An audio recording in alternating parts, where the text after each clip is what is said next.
So tonight we're welcoming Neil McCartney, who's a co-producer for Season of Mist, which was the screening tonight, which was a success. We had a wonderful time. So Neil, what is your take about tonight? How did you enjoy it? Well, it's been a great evening. I mean, the best thing about tonight is this is the first time our film has been shown. I mean, by the way, our film is the first Anglo-Russian co-production in about 10 years.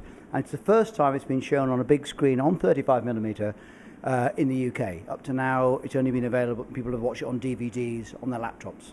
So it's great to have it with a visual impact, but also showing it to a live audience of 200 people where there is that collective experience. So that was great for us. I very much enjoyed the film. And how did it come about? Well, it came about partly because I work with the Moscow International Film Festival. I'm the UK representative there. And the UK the member of the selection committee who's responsible for the UK is a lady called Yevgenia Kadatova, who's a friend of mine. And she had written this script with another friend of hers called Anya Chernikova. And they said, let's make a film of this. I said, well, okay, why not? Okay. So with this film, and the success has been in the evening, which probably was a lot of organization from yourself. Was it a lot of organization? Yes, it was a lot of work required to do, well, of course, a lot of work required in the film in the first place, but then to actually get the screening on tonight took a lot of time. And we had to, we did it in a hurry because we thought Yevgenia would be here this week because she comes to the UK every year to look for films for the Moscow Film Festival. And so this was the week she was supposed to be here, and ironically, she isn't. Because she's still waiting for her visa application to come through, and the reason for that is that the British Embassy in Moscow is clogged with applications from Russians who want to come to the royal wedding. So she couldn't come. That is amazing. But Neil, can you tell us a bit more about you? What's your background? Well, I'm basically a journalist. I ran a family of newsletters for the Financial Times for about 20 years about various aspects of media and telecommunications. And I'm particularly interested in film. I'm particularly interested in the financing of film. So I launched a newsletter for the FT called Screen Finance, which was in 1988. And I said to them, I want to make a newsletter that's about the money. I'm interested in the films, but I don't want to know who the director is or who's in it or what the influences the director has or what colour filter he uses. I just want to talk about where did the money come from. So that's how I launched that newsletter in 1988 and ran it for 10 years and became, that's how I originally got started, as it were, having an involvement in the film business. Since then, I've done things that I helped to launch the British Independent Film Awards in 1998, and I worked with the Raindance Film Festival, which is the largest festival of independent filmmaking in Europe, and I moved into production. So it was kind of never planned, but just a series of accidents that happened that way. Okay. And regarding the film, how did it come about? How long did it take to actually make the film? Well, it took a long time. The first day of just talking about production, not pre-production or even coming up with the script. The first day of production was the 1st of November 2006. We shot for 4 weeks in the UK and then a week in Moscow, and then came back to do some fill-in shooting the following year.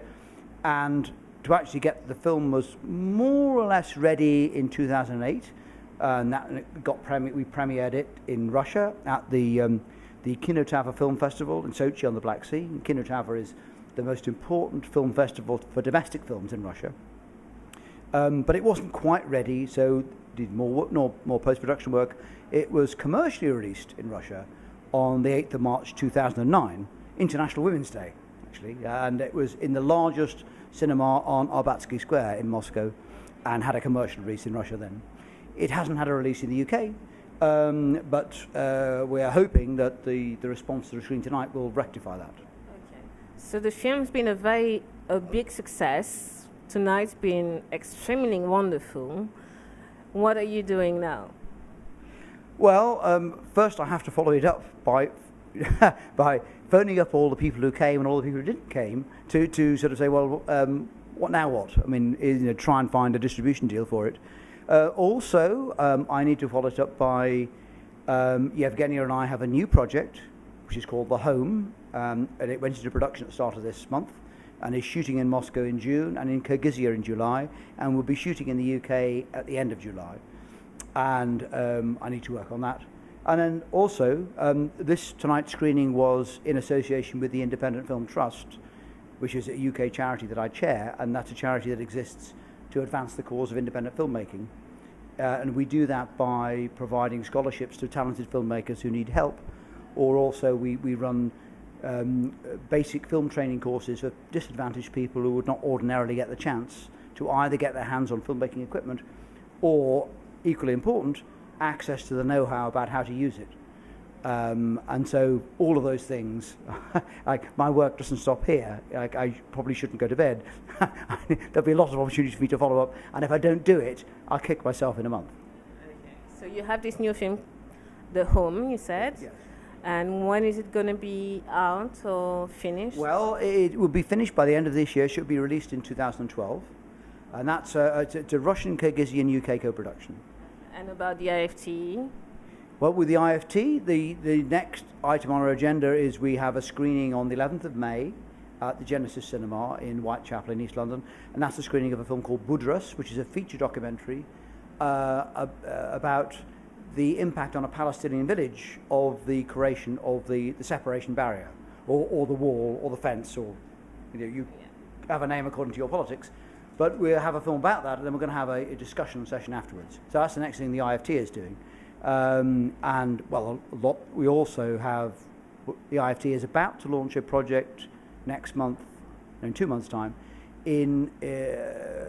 with an initiative called the Hampton Project in Tooting, which is for school kids who have been excluded from the education system because they've committed offences. And so these are kind of kids who are in the last chance saloon. And you could say they failed. You could say the system has failed them. We think that providing film training to people like that can show them that actually there is something they can do, and there are things that are worth applying yourself to. And though that's very important as part of our work.